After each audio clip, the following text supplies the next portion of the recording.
Have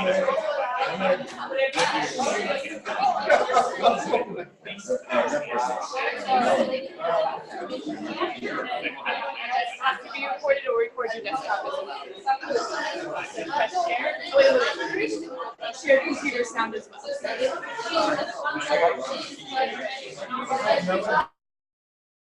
We'll edit it down so it doesn't have all this. Minimize that. I was doing it with Heather Castillo, the dance performer, and she's like, "Oh, I don't mind. I'll just watch."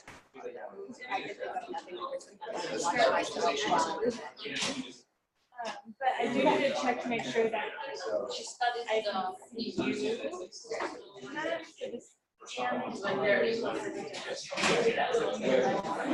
I'll be like here. Yeah.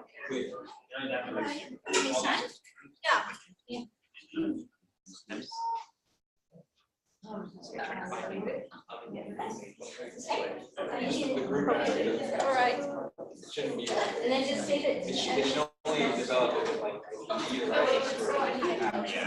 For the output device, the external speakers. And actually, this turned off. So what happened? Time, like, just like there's so much. Just press stop share.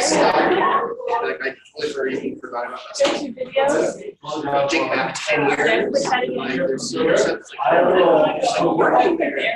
like slowly look at like a W-2 for like taxes, and you're like, that's my name. Wow. Like not that long ago. So yeah. So you put like all the documents. I have this morning. That's why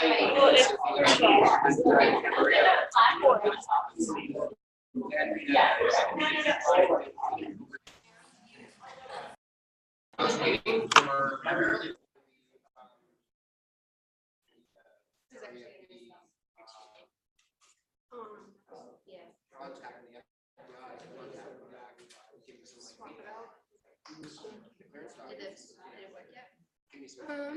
Well, this says that I have the speakers on HDMI.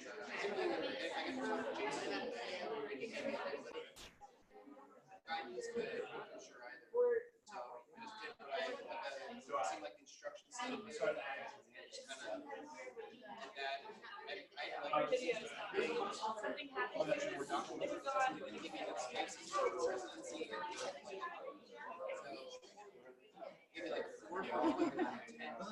I just don't know if I can see you, but hopefully it's pointed right there.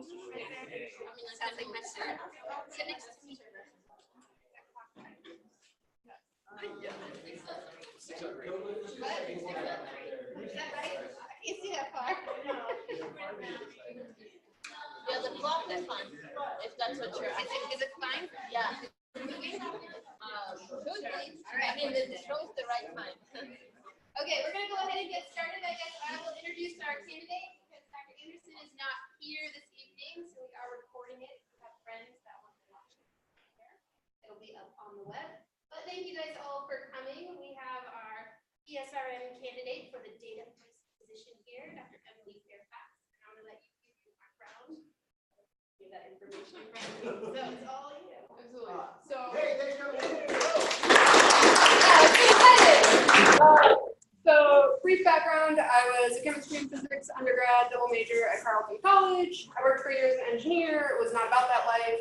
Went back to grad school for environmental science and geology, and I'm definitely about this life. And got into studying beaver dams and some other things that you all are going to hear about today. And please, I want you to think about questions during this and ask me them at the end. I've left a decent amount of time to talk to you all about it. So, I guess I'll go ahead and get started. I would say that beavers are the unsung heroes of climate change, but that's just not true. We are actually singing their song loud and clear. Beavers have been making the news over and over in recent decades. We think that they might be our allies in fighting climate change. They're preserving our wetlands in these water-stressed landscapes. They might even be saving large cities from things like droughts and floods. They bring the deserts to life. And they might save us from a dry future.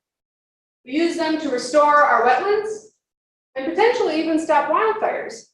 Essentially, beavers might be the key to our water future. Now, all this media buzz has not gone unnoticed by the scientific community. In fact, beavers were mentioned in the 4th National Climate Assessment as a way that we can build climate resiliency in a warming world. These beavers, we're asking a lot of them. We already know that they're nature's engineers, but now we think that they might need to be our firefighters, our restoration specialists, and our water managers too. So I don't know about you all, but I have one job, and I feel busy all the time. And so we think beavers are going to do all these jobs for us. How can they possibly do it? How do they do it? Damn it! That's exactly how they do it. They dam it. So it all comes down to their dams. But I am going to pause here real fast because I know myself. I get very amped up talking about beaver dams. And I want to give you a roadmap of where we're going before we dive right in. So first, I'm going to talk about beaver dams, why they're unique, why they're so special. And then we're going to talk about how that special, unique character makes them so they can battle droughts. Going to up the ante, talk a little bit about wildfires. Then I want to tie it back to the California coast and just end on a note about what it means to be a data artist. So now that we know where we're going, back to dams. So beaver dams, like the one you see here, are these structures made primarily of sticks and stone and mud. The beavers build them on streams, and in this image, the water would be flowing this way, and it stops or slows down the water. And as it does so, it creates this great pond. So beavers need ponds for a lot of reasons, the first of which might not be super intuitive if you haven't seen a beaver in person. So quick show of hands, how many of you have actually seen a beaver in real life? Cool, so a few of you. So for those of you who don't know, they are semi-aquatic animals, meaning they live both on land and in water. And I'm going to do a 100% accurate rendition of what a beaver looks like on land.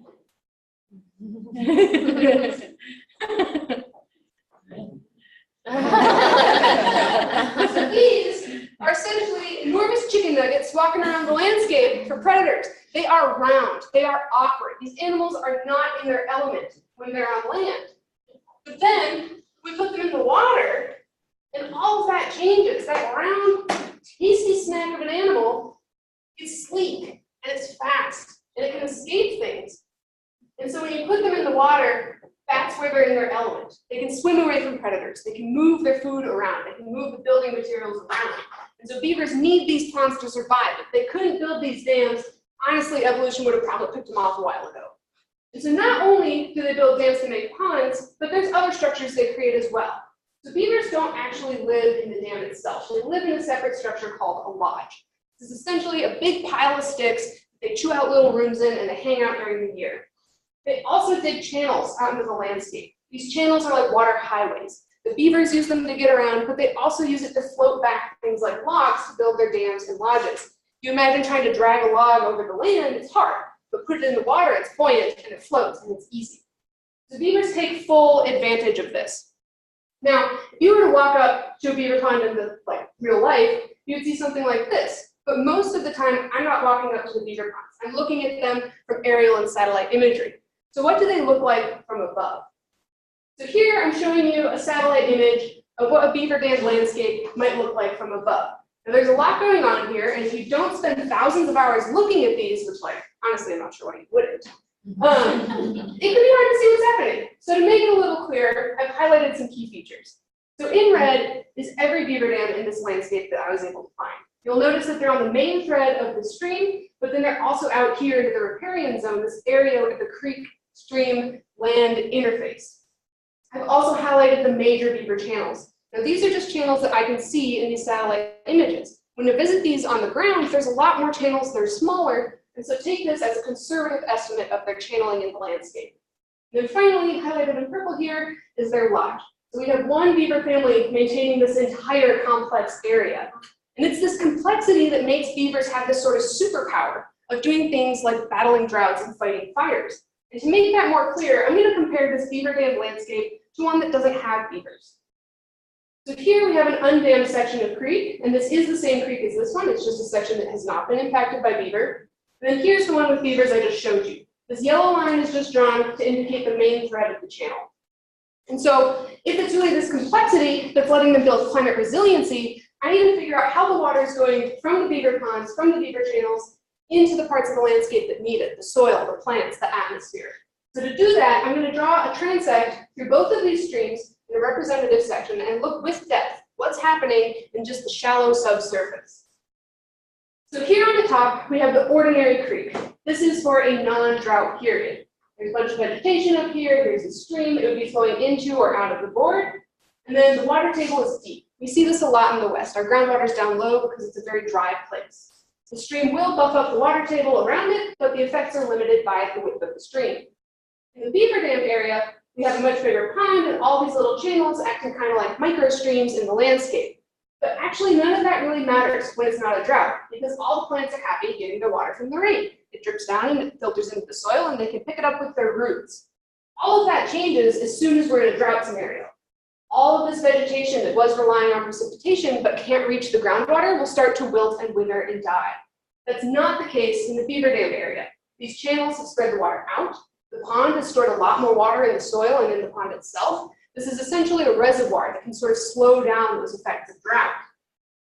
And so a question that I get a lot is, okay, so does this mean that the beaver ponds are using up all the water? Do they deprive that downstream area of water? And the answer to that is no. So this is a hydrograph. On the y-axis, we have the amount of water coming through a creek or a stream, and on the x-axis is the time of the year. We're looking over the course of a year here. And so in the West, we see this a lot. There's a big peak during snowmelt. A lot of our water comes in the form of snow, and then in the spring, it comes rushing down the creeks. By the time we hit late May, early June, the creeks are really low or they're running dry.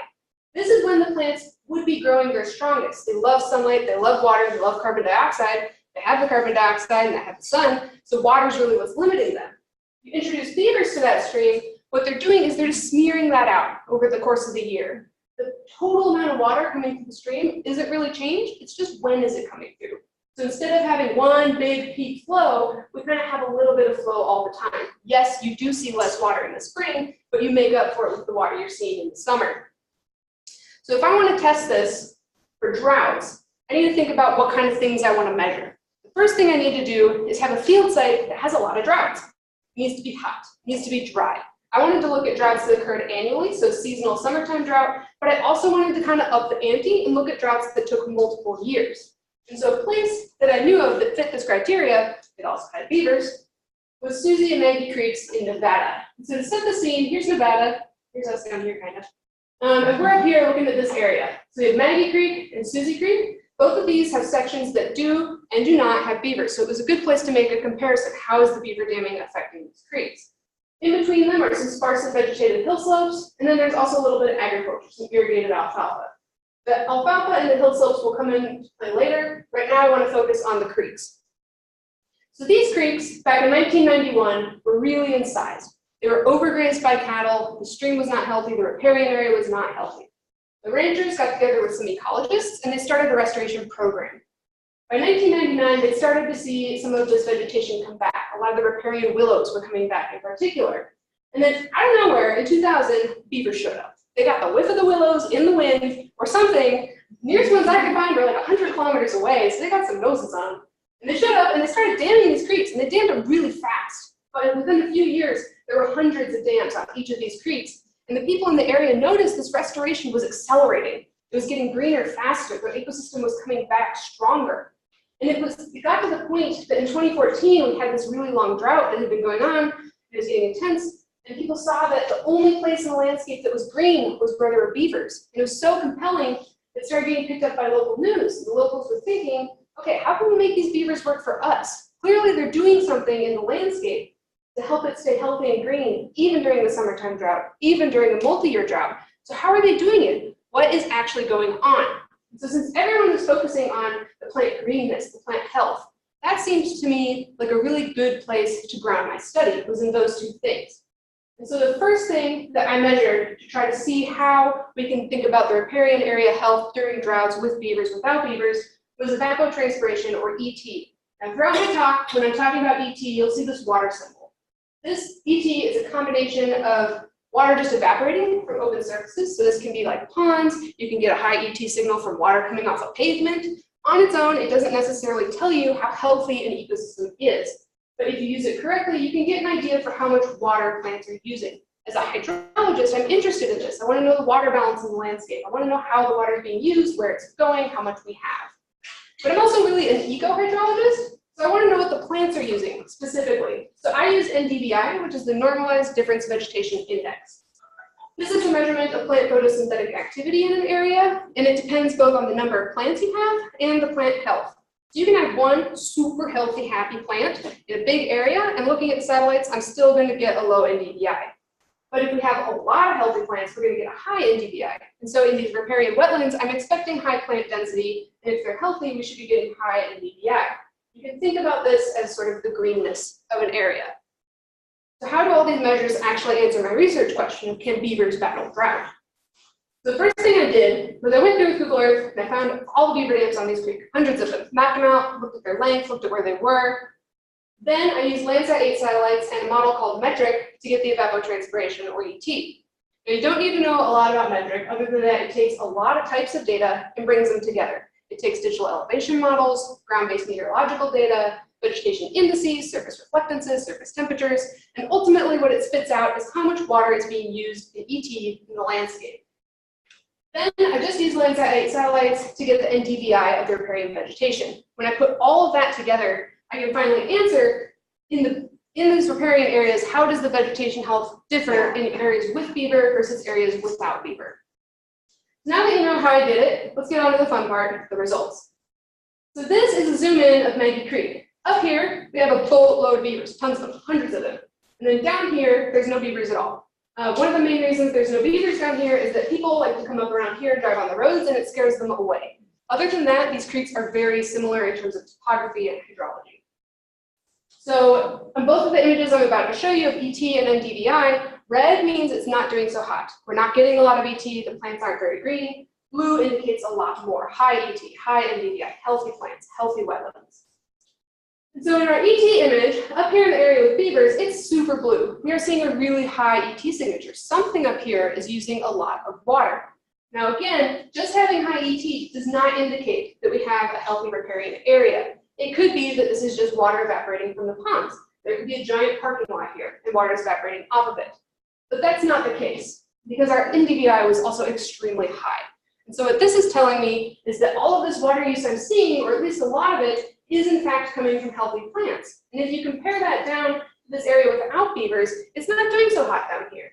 But I should mention that these images are from July 2014. So this is the hottest, driest month of the year. And this 2014 was in the middle of a multi-year drought. So this is when the landscape should be super stressed. But it seems to be doing fine. So my next step was to look over a longer period. So I looked from 2013 until 2016, and I looked all over the growing season in all of these months.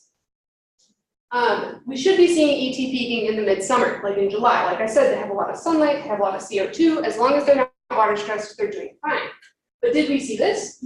So this plot is NDVI and ET throughout the growing season in all 4 years of my data. And you'll notice that they increase together. So as our ET goes up, we're also getting an increase in NDVI. What this tells me is that in all of my images that I looked at, we're seeing a healthy riparian area breathing water, and I can trust that my ET signatures are in fact coming from plants and not open water evaporation. For that reason, for the rest of this portion of the talk, I'm going to focus in on the ET. I want to know how much water these ecosystems are using. So let's put everything into the context of the landscape. You can spit numbers out all day long, but if you don't compare it to the rest of the landscape, it doesn't really mean anything. So here we have these sparsely vegetated hill slopes again, and down here is the irrigated alfalfa. So the hill slopes, they rely 100% on precipitation. They're disconnected from our streams. They can't reach the groundwater very well. So when it rains, they're happy. When it doesn't, they're not so happy. The irrigated alfalfa is the other end of the spectrum. It's basically an ecosystem on life support. We're doing everything we can to manage it. We plant the plants close together. We water them, we give them nutrients. We do what we can to keep them strong. And so visually, it looks to me like maybe these beaver dam areas are a little bit more like the irrigated alfalfa. Now, the way that I like to think about water in the landscape is sort of as the lifeblood of the landscape. This is what keeps it going. And if water is the lifeblood, then what I see in ET every year, these arcs where it peaks in the summer, is somewhat like a heartbeat, moving it around. And so what does it actually look like over all 4 years, all 4 of these different things? The alfalfa, the hill slopes, the undammed areas, the dammed areas. To do that, I'm going to show you a little visualization I made. So we have ET on the y-axis, and then all years of my data here on the x-axis. We have July and January, March. We're expecting peaks in July and nothing in January because it's snowy. And this is what we saw.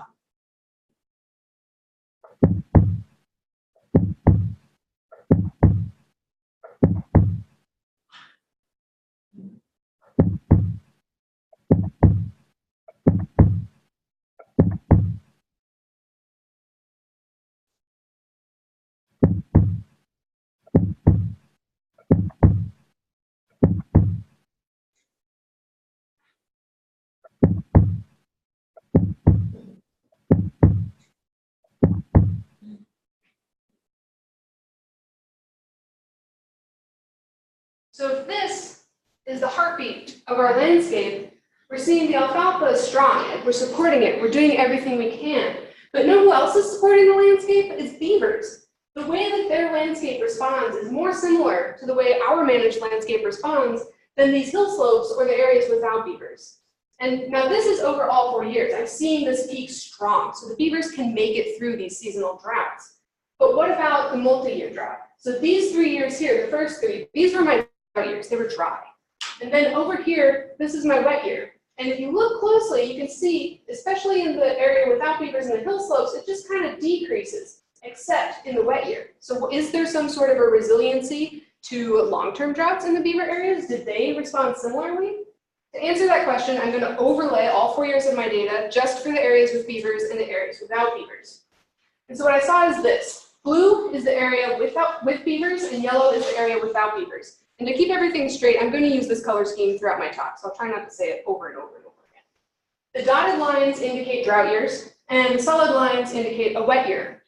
And so if you look at the beaver dam area, they're all kind of the same shape and magnitude. It doesn't really matter what year we're in, they're responding similarly. That's not the case in the area without beavers. All 3 of my drought years show this very suppressed, decreasing signal of ET. They're not using a lot of water, the plants are shutting down. Except in the wet year, we see a little bit of a bounce back. And if you actually look at this in relation to precipitation, this is when we get a little bit of rain, and this is when we get a little bit of rain.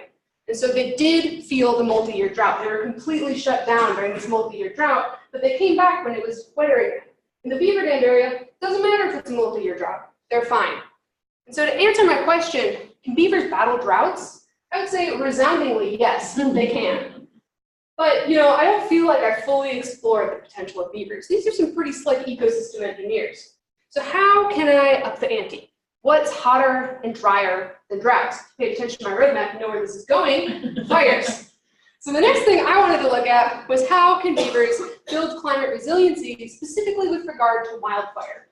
And so again, I wasn't exactly sure where to start. I needed somewhere with fires, I needed somewhere with beavers. But there's a lot of fires, there's a lot of beavers. So where do you start? What's a good place? I reached out to a woman who runs a beaver advocacy nonprofit that is a thing in Martinez, California. And I was like, Heidi, do you happen to have any leads on beavers and wildfire? And I just want to make sure my sound is nice and loud for this, because she did send me something, but it's not quite what I was expecting. When rangers fight these blazes, they get help from an unexpected corner, the beaver pond.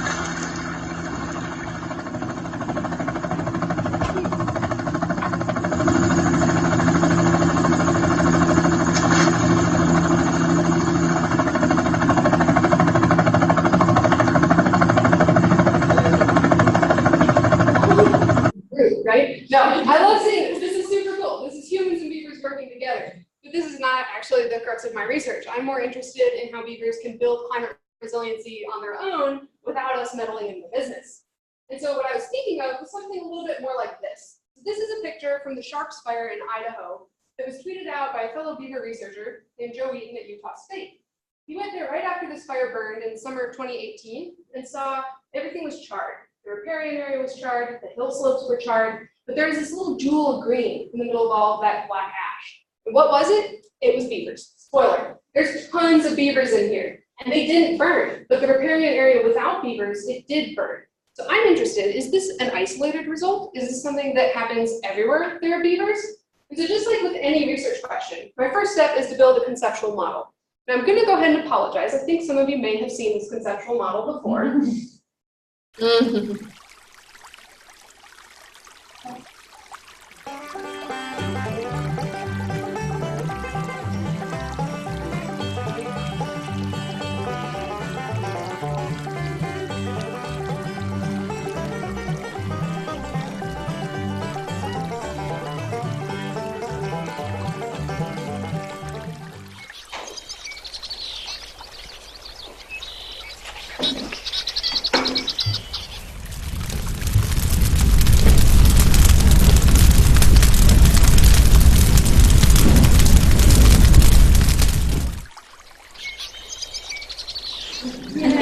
So that is my conceptual model. Research done. So this is just what I was thinking. This is what I was imagining, what I was visualizing happening. Beavers are storing all this water in their ponds. They're spreading it out in the landscape with these little irrigation channels or water highways, and it's wetting the soil. And water doesn't burn, usually. Imagine trying to start a fire with a pile of wet leaves. It doesn't work. It's frustrating. It smolders a little bit, maybe, but ultimately it's not going to burn. It's too wet. I think the same thing is happening here in the beaver dammed areas. And so to see if this is an isolated event, what we saw in the Sharps Fire in Idaho, or if it's widespread, I looked at 5 different states. So these 5 states have something in common. They have a lot of beavers. They've also had some pretty big fires. Now, I am confident in beavers' abilities. I am sure they can make it through little brush fires. That's not what I want to study. I want to see how they deal with raging infernos. So I looked at these 5 fires, the details of which are not important. What you need to know is they were big. We're talking tens to hundreds of thousands of acres burned. I wanted to really push the beavers to their limits. What could they stop? And so since I'm here in California, it seems like I should probably focus on the California fire. So this was in the Domeland Wilderness in California, up in Sequoia National Forest. It was called the Manager Fire. It burned in the summer of 2000 and consumed approximately 79,000 acres. Now, when I start getting into my data and into my research, I'm like, oh yeah, numbers, I'm all about this. But it's easy to kind of lose sight of what these fires were like. So I'm going to read you all a quote from the LA Times during this fire. It is a humbling expression of nature. Walls of flame 70 feet high, twice as high as the nearest tree, leaping through canyons and valleys, at times in 5 directions at once. Left behind, quite literally, is scorched earth. So when I read this, it was humbling, honestly. Like, I am kind of feeling like maybe I put a little bit too much stock in the beavers. Like, 70-foot walls of flame, this is not a joke of a fire. But before we jump to any conclusions, let's just see what the data says. So the next images I'm going to show you are in DVI. I focused on this because evapotranspiration signatures are heat dependent, and so looking at that during the fire doesn't work so well. So here is the burn perimeter of the Manager Fire in 1999. This is before the fire burned. Zoomed in over here is the creek, and don't worry too much about details. I will walk us through this in closer zoom soon. So again, blue means our plants are doing great. Yellow, they are still alive. Red, they're dead. And so what you're seeing is this is already not a super vegetated landscape. It's very rocky up here. It's great for rock climbing if you're into that. But along this riparian corridor in this creek, which is just in here, you do have these little patches of blue, and you have a lighter yellow. So there is vegetation. It is doing okay. This is probably just not super dense, and it is water stressed. It's very hot up here. But then the fire hits, and it's red. A lot of the plants died. You can actually still see the smoke plume from one of the active areas. So this image was taken literally during the fire. And on our creek, we also saw some burning happen, but there were these little spots that seemed to persist, and we're going to come back to those. Then after the fire, the ecosystem starts to bounce back. Fire is a natural part of a lot of ecosystems. We expect them to be able to spring back. It's what's happening during the fire that I'm interested in. And so if we pull out the creek and see where the beavers were during all of this, and compare it to the patterns we saw in these images, that's where I can start to actually answer the question, are beavers persisting through wildfire? Does this happen a lot? And so to make that a little easier, since there's a lot going on, let's start on this creek. So there's beaver dams down here on the lower portion, and then on the upper portion, it's not dammed at all. And all these dams were there in 2000. I went back into historical imagery to check. And so before the fire, we see a little bit more blue here, and overall, like this nice connected pale yellow signature. There is vegetation in the riparian area. It's doing all right. During the fire came through and burned this chunk, but it didn't really touch here, the areas with the beavers. And then after the fire, we see it all bounce back. So I want to emphasize the beavers aren't stopping the wildfire. They're providing a refuge in the middle of the inferno. And if you think about things like small animals that might not be able to get away, these wetlands could be a critical step in their survival. This wasn't isolated. We look on the other creek. We have beavers at the top, beavers at the bottom, no beavers in the middle. Beforehand, most of the blue is actually in the middle where we don't have beavers. So it's lusher in this non-dammed riparian area. But that still burns. It doesn't matter that it was greener before. It didn't have that excess water supply stored by the beavers, and so it burned. But up here in the beaver dam areas, and down here in the beaver dam areas, it stayed bluer, it stayed healthier. The vegetation was doing all right. And again, we see it all spring back afterwards. The beavers aren't stopping the fire, they're just providing habitat during it. So I like looking at patterns like this, but it's not really a great way to conceptualize whether or not beavers actually did anything here. So for every creek in my study area, I started at one end, went to the other end, and plotted out where there were beaver dams, and then what the NDVI was at every pixel along the way. And that gave me a plot something like this. So here we have NDVI on the y-axis, distance along creek on the x-axis. These little black boxes indicate where there are beaver dams. And so in the light green and the lighter green, this is our before and after fire NDVI signatures. If it's above this dashed line, the plants are doing great. They're not dead, they're all right. In this red is our burn NDVI signature. And you can see when we're in this beaver dam area, it doesn't really matter. They're all about the same. But as soon as we get out of the beaver dam area, we see it plummet during the fire. Before the fire, after the fire, it was all right. But during the fire, the plants were really suffering. And so to make that difference more clear, I calculated it along the creek. And so I calculated the average difference between these years and the burn and called it the suffer score of the creek. So this is a way to conceptualize how much suffering was happening in the riparian vegetation. And so higher numbers indicate that it was more affected by fire, lower numbers indicate it was less affected by the fire. And I think this makes it more clear. When we're in the beaver dam area, we're not being affected by the wildfire as much. But as soon as we leave that, we're much more affected by the fire. Now, this is a very cool result, and I saw it at all of my creeks. Look at all of this. Oh wait, you can't, because this is a terrible way to visualize that. These are tiny axes. You can't read this. You don't know what's going on here. Don't pretend like you do. So don't, like, this is not good. But it was cool. I saw it, and I wanted to make this digestible. I wanted to make this a way that my audience could understand what these beavers were doing. They were suppressing fire. This is huge. And so what I did to really show and isolate the effects of beavers on fire resiliency is I took each creek with its suffer score. I found the maximum value. And then I broke it into chunks. Chunks with beaver, chunks without beaver. I took the average score in each section, and I plotted them against one another. So I put the max score on the x-axis, the average score in each section on the y-axis. There's a one-to-one line that comes out of this. If you fall on this one-to-one line, you are at max suffering. The average suffering in your section was the same as the maximum you could have had on that creek. By scaling it to the maximum, we're accounting for the fact that not all these fires had the same burn intensity. We're not expecting necessarily the same amount of buffer effect at each one. You can't get points up here, so don't look for them. But as you come down, there's less suffering and more fire resistance. So what I'm hoping to see is that down here we have the beaver dammed area, and then maybe more up here we have the undammed areas. And so I did this sort of chunk, breaking it down into chunks, calculating the averages for every single creek. It was like 14 or 15 creeks total, and this is what I saw. So to me, I see a pattern here. We have the average suffer score again, we have the max NDVI score. It looks like the areas with beaver are lower, so they're suffering less during the fire than the areas without beaver. But there are a couple of points that overlap. This is maybe not necessarily a real thing. Maybe I'm just seeing this because I want to see this. So whenever I have something like this, I'm like, okay, Emily's got bias. Let's talk statistics.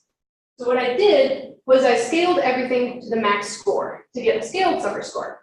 This is essentially the percentage of max suffering that could have occurred. Was it realized or not? So if we get 0.8, that says that this chunk suffered 80% of the maximum amount it could have. I conceptualize this as what are called violin plots. These are quite literally, at their core, a box and whisker plot. You can see it at their core.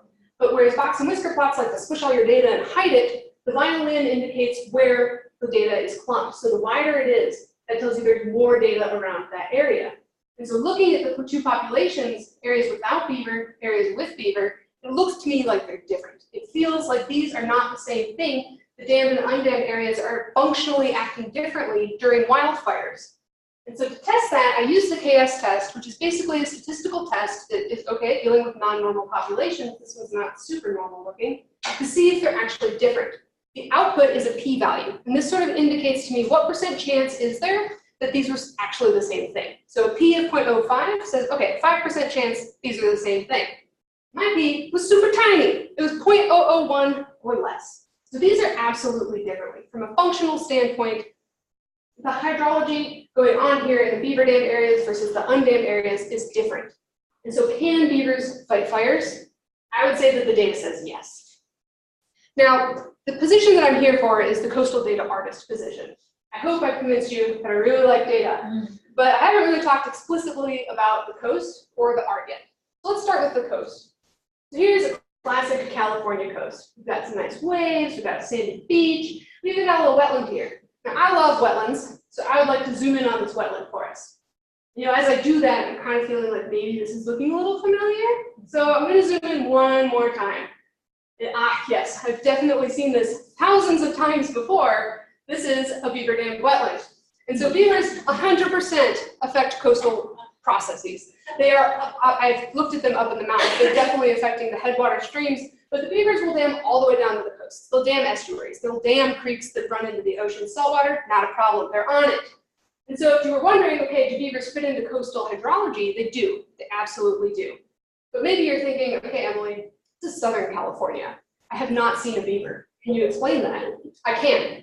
So beavers are in fact native to Southern California. This is a map from a 2013 study that combined a lot of different data types. Indigenous place names, historical trapper account, normal place names that have been named more recently, museum specimens, and actual sightings of beaver to determine where they were native before we tracked them basically to death.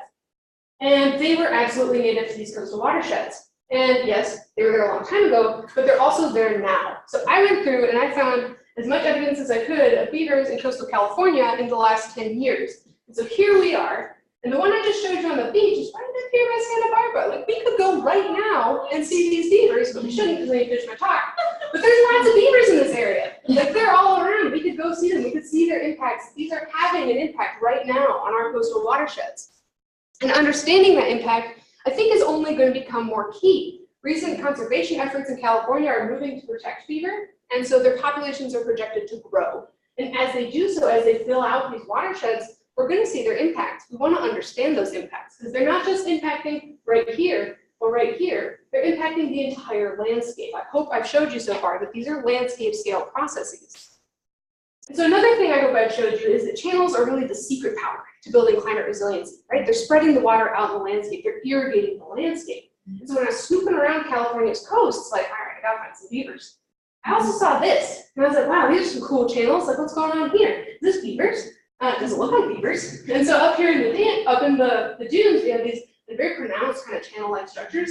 And it's not super clear to see because it's a little bright in here, but there's some really pale, fine channel-like structures here. There are these really blobs on the beach. It turns out those blobs are elephant seals. And so elephant seals, if you don't know, are enormous. They're not the size of beavers. They are, in fact, about 9,000 pounds. And they quite literally shake the surface of the earth with their bodies. They drag themselves all around the landscape, and in doing so, that's what these blobs were, by the way, they were elephant seals. They are making these ruts, and so they take the same paths over and over, and they slowly carve out channels in the beach. And as they do so, it affects other processes. And so when we have high tide, when we have a lot of rainfall, when we have a fluctuation in the groundwater, these channels that they've dug out with their large bodies have filled with water. They make these very ephemeral, temporary wetlands. And so what does that mean for the beach hydrology? What does that mean for the beach ecology? I'm not sure, but I'm definitely interested. And of course, you know, I wouldn't mind seeing some more elephant seals. And so I wanted to answer the question, can elephant seals be ecosystem engineers as well? Like, yeah, beavers are, everybody knows that. But what about elephant seals? I tried to look at them with satellites like I usually do, and the resolution is just not there. It's all blurry. I can't really see the fine-grained details of these little weird channels they're making. They have these super temporary ones on the beach. They have these more long-term ones in the dunes, and I can't see it. But I've heard rumors that there might be some people here who might use some drones. And yeah, there's like a little bit of a resolution loss, but this is excellent. Like, come on, we could answer this question like right now. We could go out and do it. And so I absolutely think that would be key to figuring out if elephant seals are also ecosystem engineers. So we've talked the coast, we've talked data, let's talk art. I see pictures like this a lot. You're either left-brained or you're right-brained. Left brain, we've got science, facts, and gray, and math, and numbers. And then right brain is creativity, and emotions, and imagination. And like so many people come up to me and they'll be like, Emily, I'm so left-brained, like I can't do a visualization. Well, great news, guys. I have a whole brain. And everyone here has a whole brain. We don't have to be left-brained or right-brained. We can be whole-brained individuals and bring our science and our art together. And so to make that point a little more clear, I'm going to talk about two of the visualizations I showed you today. So creativity, art, and storytelling are skills. These are things that I've learned about, and they're things that I've practiced. This isn't something I was born with. I'm not innately creative as a person. I read about how to look creative, and then I do it, and then I become creative by doing it. This is a process we can all follow. And so these are two things I showed you today. One was the heartbeat of the landscape. The other was this little beaver video. They're both visualizations, but they're very different. But even though they're different, they were built upon the same principles. So first was the theory of multimedia learning. So in both of these, I showed you a visual, but I also paired it with sound. And so what the literature says is that if I dump facts on you, but I engage more of your senses, you're more likely to remember them. And so whenever I'm presenting my data, I try to engage my audience as much as possible. If I had smell-o-vision, y'all would be smelling beaver ponds. So be glad we're not there, but it's coming. The other thing that I looked at was color theory. So in the most basic sense, color theory tells you you should use colors that are intuitive. Don't use your audience's brain power trying to figure out what your colors mean. And so it's obvious in this one, I was literally recreating a landscape, but up in this one, the Beaver Dam stream, heartbeat of the landscape, we had green for the alfalfa. It's a very green plant. I used blue for the Beaver Dam area. I wanted you to think of water. I used yellow for the undimmed area. It's not so hot. And then red for the hills. They're suffering. Red was suffering in all of my color schemes. So I wanted to keep that consistent and let it intuitively sink in. I don't want to waste your brain power trying to figure out why I used purple. Then finally, I used what are called pedagogical agents or guided focus. And so in this top one, there's a lot of data I showed you here. If I just plopped up that final image, everyone would be reading it at different paces, starting in different places, and it's not a good way to work with my audience.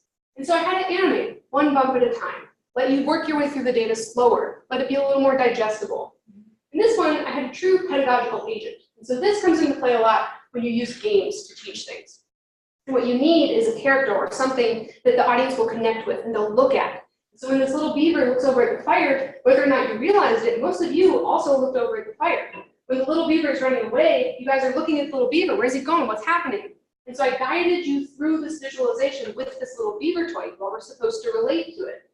And looking at it now, there is a lot going on in the landscape. Why are there rocks up here? What are these weird plants? How are these vegetations different? Why are they different colors? You weren't focused on that because you were being guided. And so all of these principles are things that you can learn and put into practice to become a better data artist. And when you put it all together, it can be really powerful. And so I think some of you saw that I put this on my Twitter. A good way to get feedback on your visualizations is to unleash it to the public and get the unfiltered opinions. Sometimes they're not great, but sometimes they're much more positive. And I got very positive response to this. My audience was broad. I had K-12 educators talking to me about it. I had other PhD scientists. There was a lot of interest in what I'd done. And it went around the world. We had 1.5 million people see it. Over 338,000 people watched my video. 15,000 liked it, 5,000 retweeted it, and over 300 people commented on it. And that's where the gold was for me. I had conversations with so many different people I would have never talked to before, but I brought them in with my visualization. I humanized being a scientist for them. And it went around the world. I don't know why. I had a big pulse in Australia. People were like, have you thought about kangaroos? I was like, I have not, but I'm about to. There were some people down here looking at it. I saw y'all come up on the heat map. But it was very interesting seeing it go around the world. I actually saw it get retweeted in all these different languages as well. It was remarkable. It was out in Spanish. People were commenting on it in Portuguese and Basque and the Thai language. I had really reached a global audience with my research. This was incredible. But with great power does come great responsibility. So I use my powers for good. I try to tell good science stories and engage the public with research that I think is meaningful. But these same tips and tricks, they can be used to deceive and to tell lies. So how can you actually tell the difference between a data hero, self, and a data villain? To answer that, you will have to come to my teaching demo. It is called The Good, the Bad, and the Ugly of Data Visualization, and we will get hands-on experience just trying to answer those questions. And so with that egregious cliffhanger, I would like to thank my interns and my undergraduate research assistants. They've brought an incredible amount of creativity and inspiration to my projects. This is Sean. He's awesome. We got matching floppy hats. And then this is Andy. He also joined our hat train at some data. I'd also like to thank all of the people who have trusted me enough to give me dollars for my research. And I'm happy to take any questions.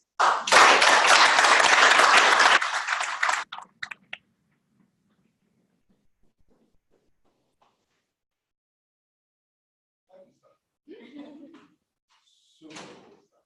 Yeah, I really enjoyed your presentation. So, trying to think about the things that you said that these little critters do is like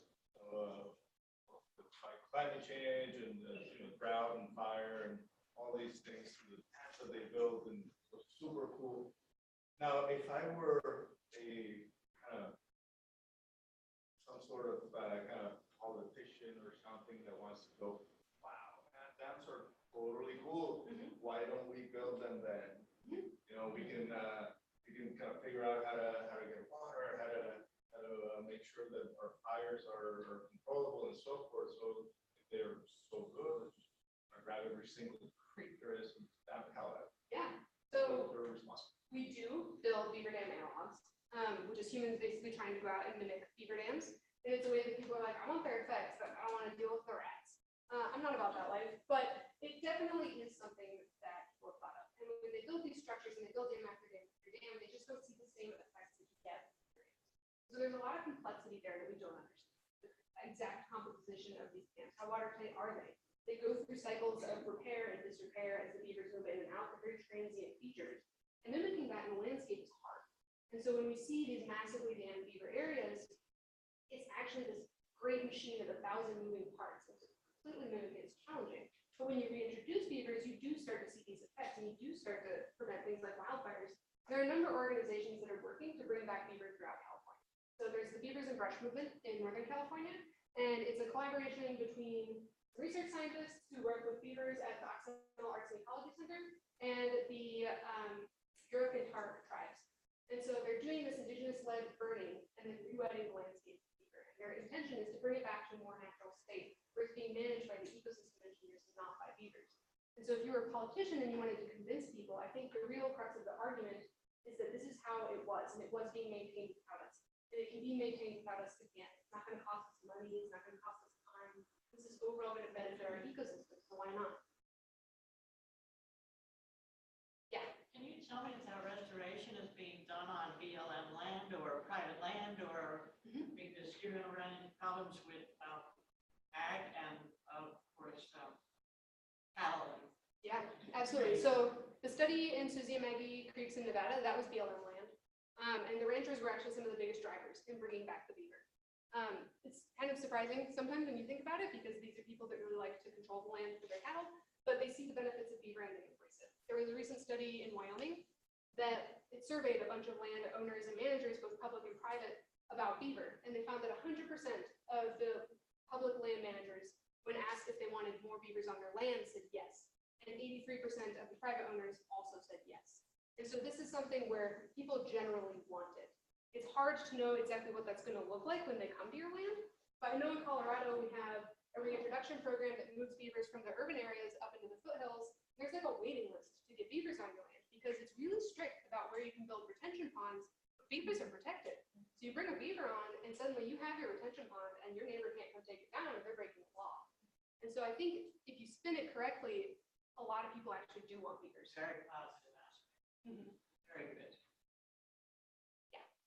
I'm actually curious about your software. So what did you use in order to create all of these graphs and visualizations? Yeah, so all of the spatial stuff, like the big images, those are from QGIS. I used ARC a lot, but it kept crashing on my computer. And so I was like, nah, Q. And it was much better. I did a lot of the modeling in R, and then most of the streamlined visualizations I showed you were using Poly and Python. I don't really like to pigeonhole myself into one language, and so it's kind of fun for me to like, I had it in this, and I'm going to move it to that, and I'm going to process in that, and visualization in this. And whenever a cool new tool comes out, I jump on board. And then of course, like the video was made of felt. It was not. Thank you. Yeah. Kelly, when we were talking earlier, you were discussing some of the concerns about trapping sediment behind the ponds and should it be released, and some of the consequences of Yeah. that, people's misconceptions about what the ponds are actually doing. Do you want to elaborate on that? Yeah, so beaver ponds absolutely trap sediment. They are flow obstructions. The sediment comes and it piles up. The beavers manage this to an extent. So they will swim around and they'll dredge their ponds to get the really fine sediments that are settling out because it's really sticky and it's nice mud. They use that to pack into their dam and to pack into their lodge to watertight it. So they'll do the dredging for us for a while. Ultimately, it becomes too much and they abandon their pond. And they'll move upstream or downstream and start a new one. Over tens of thousands of years, what you get is these great big wet meadows. And so these are really prominent in the Rocky Mountains. They are definitely also in the Sierra Nevada. And so that sediment aggregation ultimately does become a habitat that has been around for probably millions of years. If you don't want to see that happening, you can dredge their ponds. This is something that happens in urban beaver situations. So people will bring in beavers with the intention of having them sink out pollutants in the runoff. And you get this really nasty, toxic kind of sediment at the bottom. You dredge it all, you pack it up, bury it somewhere, pretend it's not real, and then you have a nice clean water system in your city. And so there's definitely ways to deal with the sediment that they have. Wow. Yeah. What is the negative? This is all really cool stuff. Yeah. So Some downside. yeah, the biggest downside I would say is unintended flooding. And so when they do build their dams, if they build it right next to something where there are people, they will flood that. Like they love to flood. They're operating like chicken nuggets. But there are definitely ways to deal with that. And so one of the tools people use is called a beaver deceiver. And it's this pipe that you put underneath their dam. And it has an aperture in it that you can control. And so you decide what the pond level is. And the beavers are none the wiser. They're like, oh yeah, I got this dam, look how great it is, it's not broken. But you're decreasing their flooding extent. So that's a really good way to manage it when they start to conflict with humans. They don't carry diseases, that's a popular myth. They are vegans, so they're not going to be hurting fish or other things. Most of the fish that people worry about, like salmon and trout, co-evolve with them.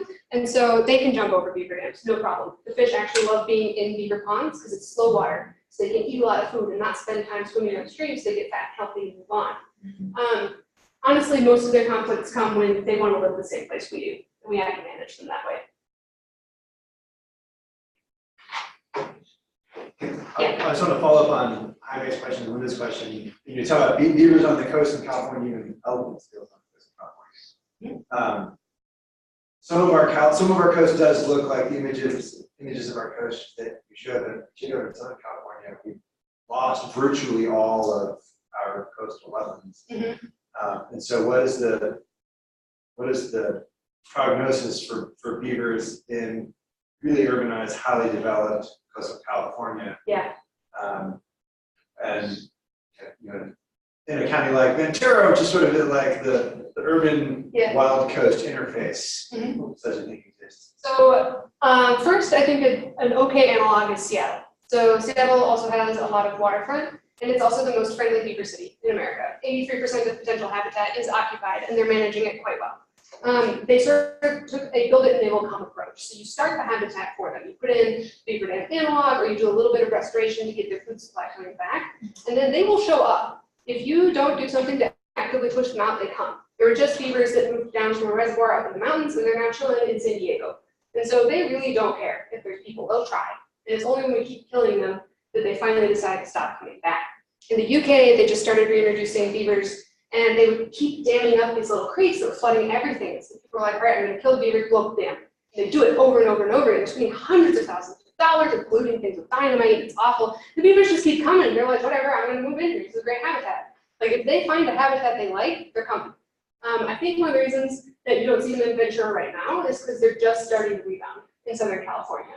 So they've been up in the Domeland Wilderness for quite a while. They've been in the Sierras for quite a while, and we're starting to see them come down. In the Santa Ynez River, potentially, there's 110 beaver dams. And so they're definitely making their way down towards the coast. Yeah, they're like kind of sneaky. You don't know they're there. All the smiles are being told.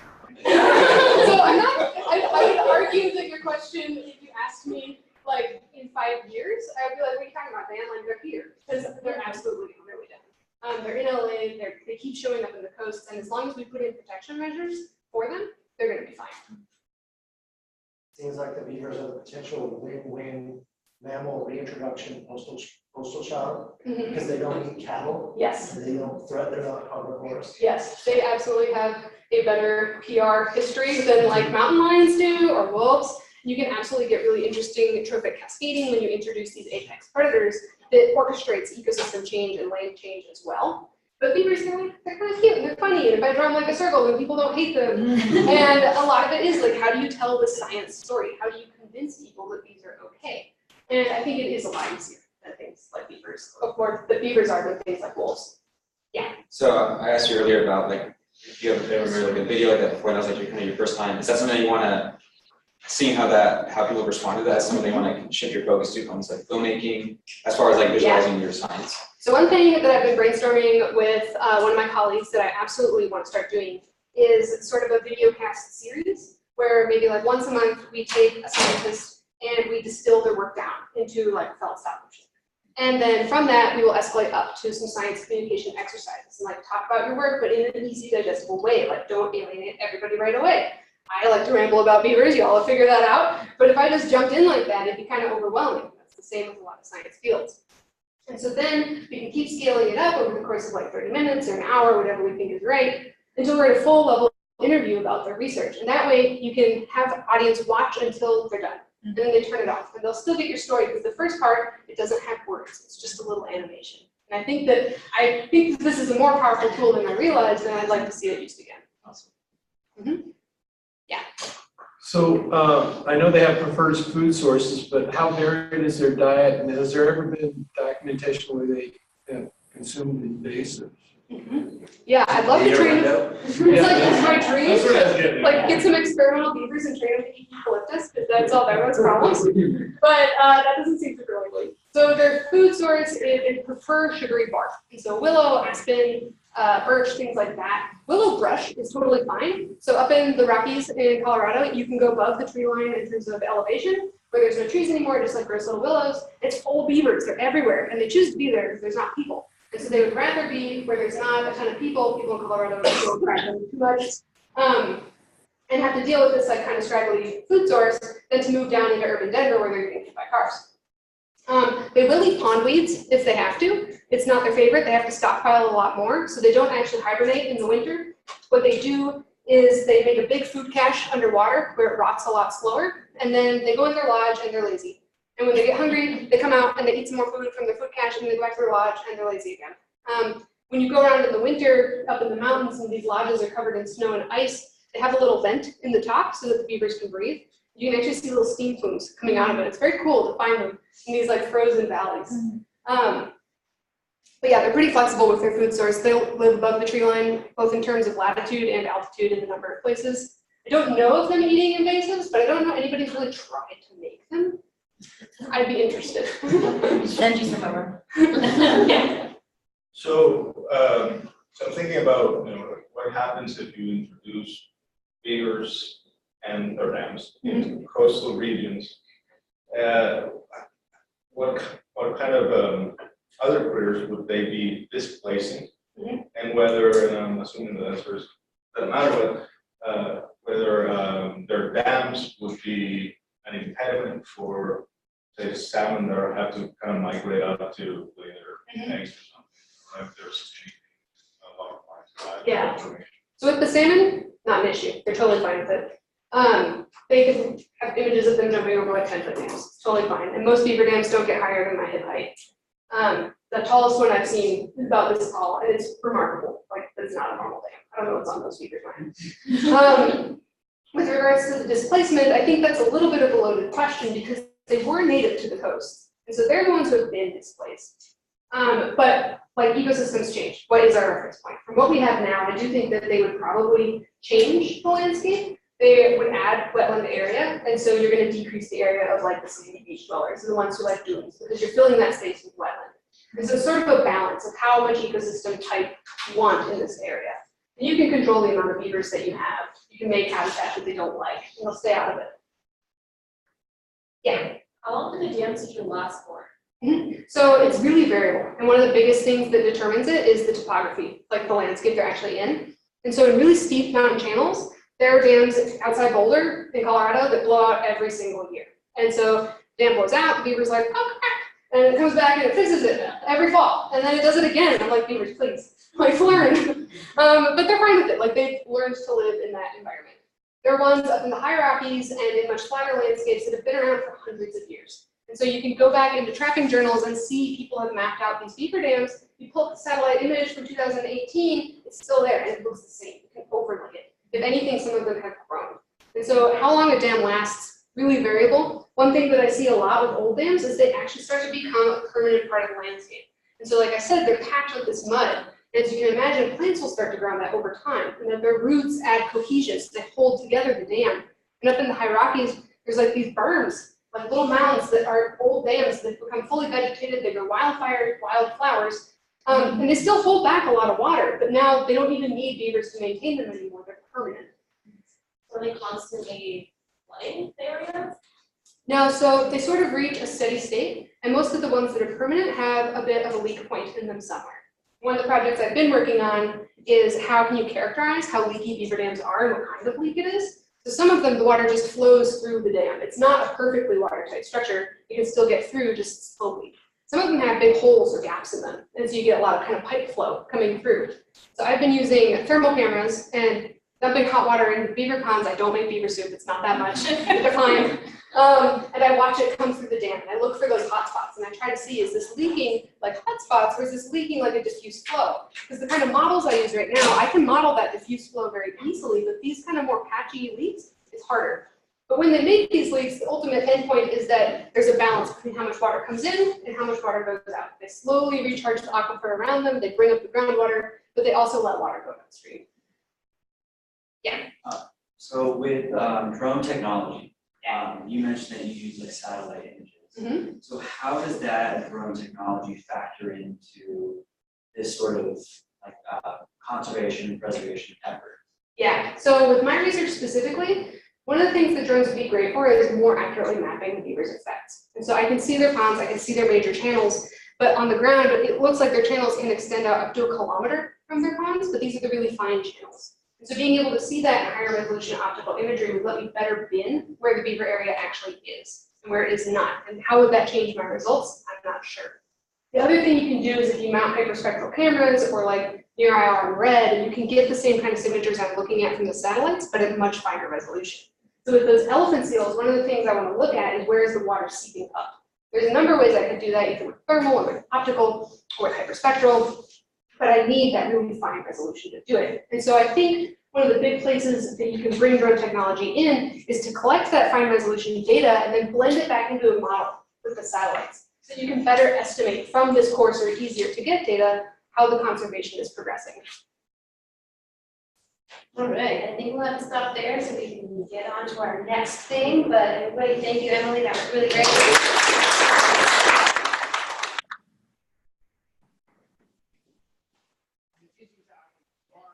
This room at 10 a.m.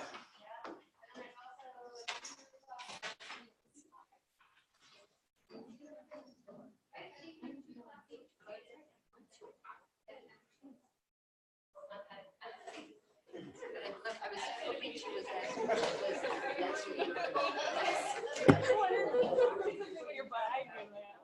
My roommate in college was named Emily. Really? It was awful. I actually had a roommate in college named Emily, but she was nice. Yeah, so she was small Emily, I was tall Emily.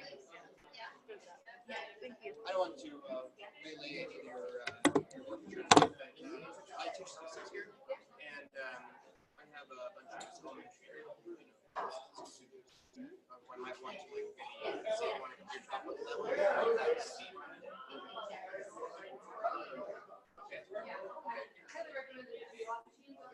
I'll show you an email. Yeah, okay.